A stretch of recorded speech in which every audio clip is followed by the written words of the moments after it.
नमस्ते दोस्तों, स्वागत है आपका हमारे चैनल पर। आज हम एक ऐसी जर्नी पर जा रहे हैं जो साइंस के सबसे बड़े मिस्ट्रीज में से एक को एक्सप्लोर करती है।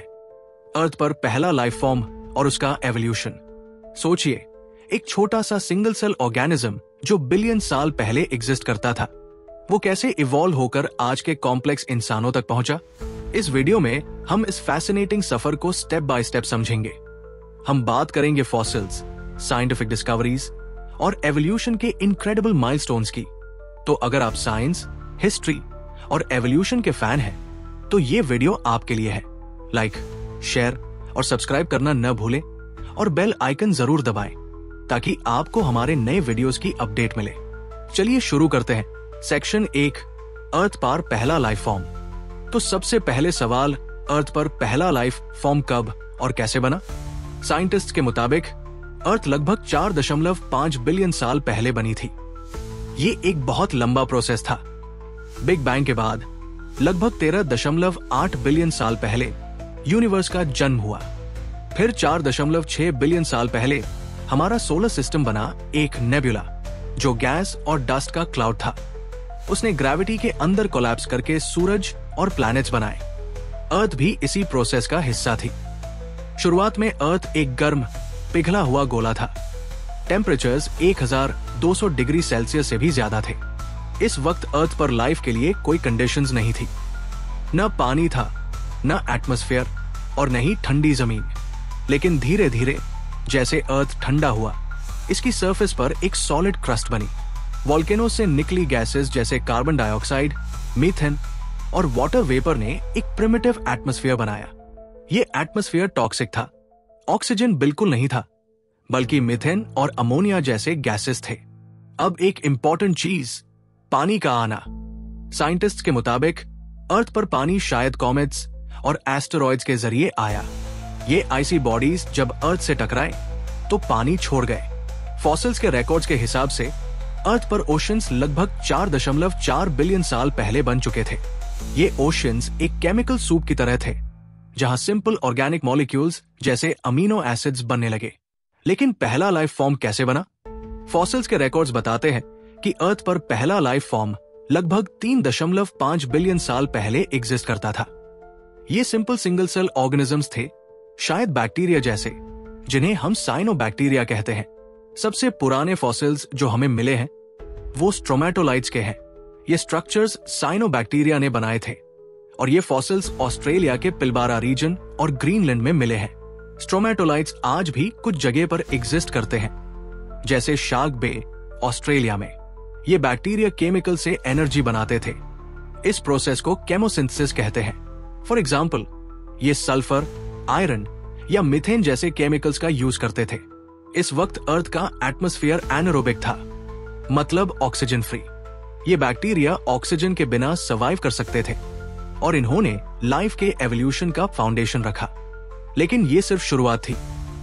अगले सेक्शन में हम देखेंगे कि ये छोटे ऑर्गेनिजम्स कैसे बड़े और इवॉल्व हुए।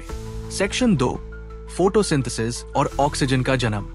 अब आता है एक बहुत बड़ा टर्निंग पॉइंट, फोटोसिंथेसिस का इन्वेंशन। लेकिन पहले ये समझना जरूरी है कि ये क्यों इतना इंपॉर्टेंट था।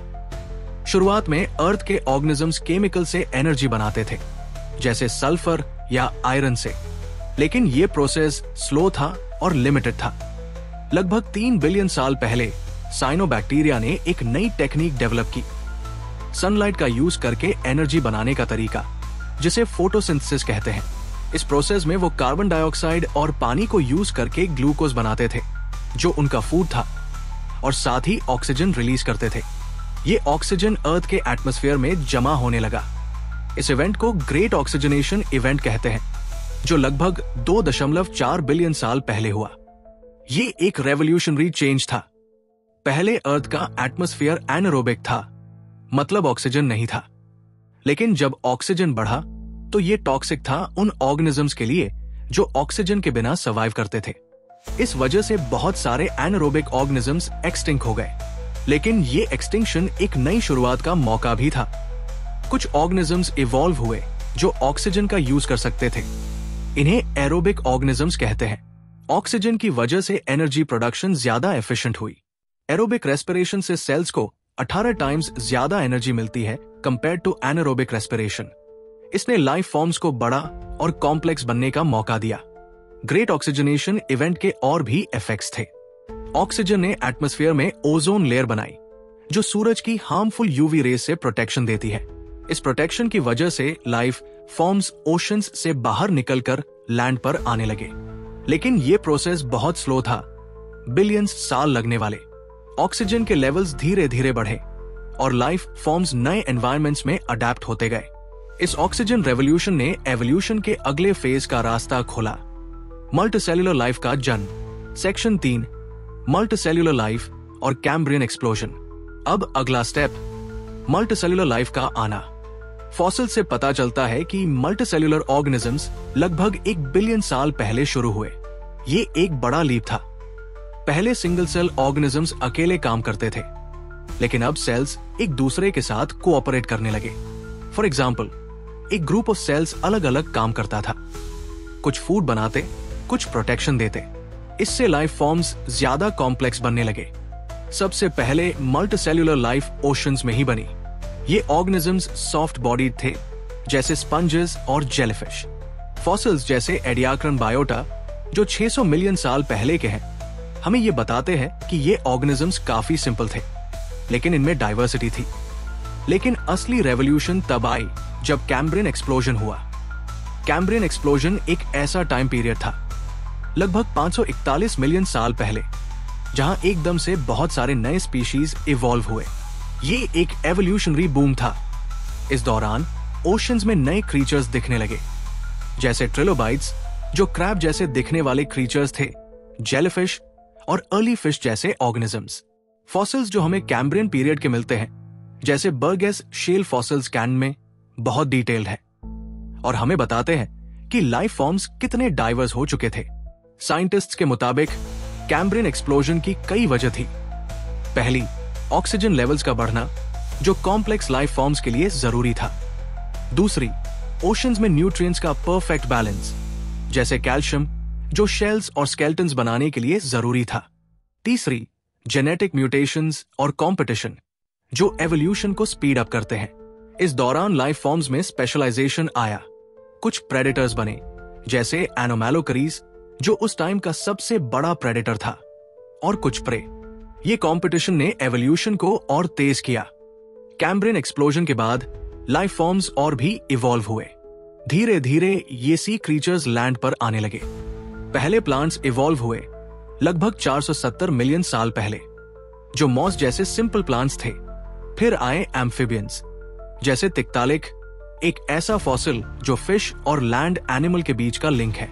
ये लगभग 375 मिलियन साल पहले के हैं। फिर रेप्टाइल्स आए और फिर डायनासोर्स जैसे बड़े क्रीचर्स बनने लगे। लेकिन ये सब बिलियंस साल के एवोल्यूशन का नतीजा था। सेक्शन 4, इंसानों का एवोल्यूशन। अब बात करते हैं हम इंसानों के एवोल्यूशन की। ये सफर मैमल से शुरू हुआ लगभग 66 मिलियन साल पहले, जब डायनासोर्स एक्सटिंक्ट हुए एक बड़े एस्ट्रॉयड के इंपैक्ट की वजह से, जो मेक्सिको के युक्तन पेनिनसुला में गिरा था। मैमल्स के लिए रास्ता खुल गया।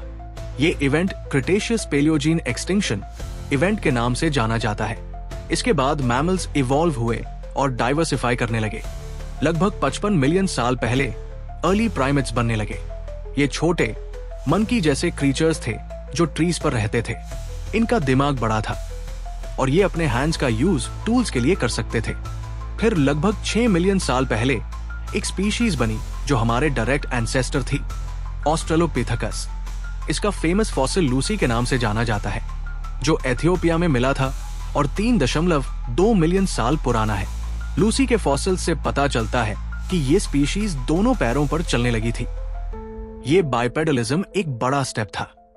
फिर आए होमो स्पीशीज। पहला था होमो हैबिलिस, लगभग 2.4 मिलियन साल पहले, जो टूल्स बनाने वाला पहला ह्यूमन स्पीशीज था, इसलिए इसे हैंडीमैन कहते हैं। फिर आया होमो इरेक्टस, लगभग 1.9 मिलियन साल पहले, जो अफ्रीका से बाहर माइग्रेट करके एशिया और यूरोप तक गया। होमो इरेक्टस ने आग का यूज करना सीखा, जो एक बड़ा माइलस्टोन था। आखिर में आए होमो सेपियंस, हम मॉडर्न ह्यूमंस, जो लगभग 3 लाख साल पहले अफ्रीका में इवॉल्व हुए। होमो सेपियंस का दिमाग बहुत बड़ा था और ये लैंग्वेज, आर्ट और कल्चर डेवलप करने में कैपेबल थे। फॉसिल्स और केव पेंटिंग्स जैसे फ्रांस के लैस्कॉक्स केव्स में 30,000 साल पुराने पेंटिंग्स हमें बताते हैं कि होमो सेपियंस कितने एडवांस थे। ये लोग कम्युनिटीज बनाते थे, हंटिंग और फार्मिंग करते थे और धीरे धीरे सिविलाइजेशन बनाई। इंसानों के एवोल्यूशन में एक और इंटरेस्टिंग चीज थी इंटरब्रीडिंग। होमो सेपियंस ने नींडरटल्स और डेनिसोवंस जैसे दूसरे ह्यूमन स्पीशीज के साथ इंटरब्रीड किया। आज भी नॉन अफ्रीकन पॉपुलेशंस के डीएनए में 1 से 2% नेanderthal डीएनए होता है। ये बताता है कि हमारा एवोल्यूशन कितना कॉम्प्लेक्स था। सेक्शन 5, आज और फ्यूचर में एवोल्यूशन। अब सवाल ये है, एवोल्यूशन क्या अभी हो रहा है? जवाब है हाँ।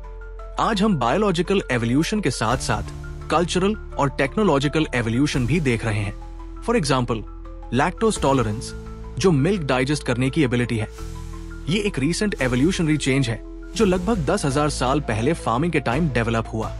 डीएनए रिसर्च के थ्रू हम अपने एवोल्यूशनरी हिस्ट्री को और बेहतर समझ रहे हैं। साइंटिस्ट्स आज फॉसिल्स और एंशिएंट डीएनए का यूज करके ये पता लगा रहे हैं कि हमारे एंसेस्टर्स कैसे इवॉल्व हुए। साथ ही हम स्पेस में लाइफ के साइंस ढूंढ रहे हैं, जैसे मार्स पर नासा के परसेवरेंस रोवर के थ्रू या जुपिटर के मून यूरोपा पर। फ्यूचर में क्या होगा? शायद हम टेक्नोलॉजी के थ्रू अपना एवोल्यूशन खुद कंट्रोल कर लें। जेनेटिक इंजीनियरिंग जैसे क्रिस्पर टेक्नोलॉजी से हम डिजीजेस को खत्म कर सकते हैं या अपने जीन्स को एनहांस कर सकते हैं। साथ ही अगर हम स्पेस कॉलोनाइजेशन करते हैं जैसे मार्स पर, तो वहां के एनवायरनमेंट में हमारा बॉडी इवॉल्व कर सकता है।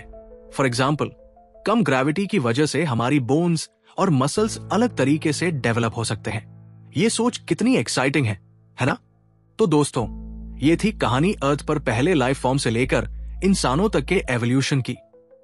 एक सफर जो बिलियंस साल से चल रहा है। क्या आपको लगता है हम फ्यूचर में और इवॉल्व करेंगे? अपने विचार कमेंट्स में जरूर बताएं। और अगर आप ऐसे ही मजेदार साइंस वीडियोस देखना चाहते हैं तो अभी सब्सक्राइब करो और बेल आइकन दबाओ। मिलते हैं अगले वीडियो में, तब तक कीप एक्सप्लोरिंग, कीप लर्निंग।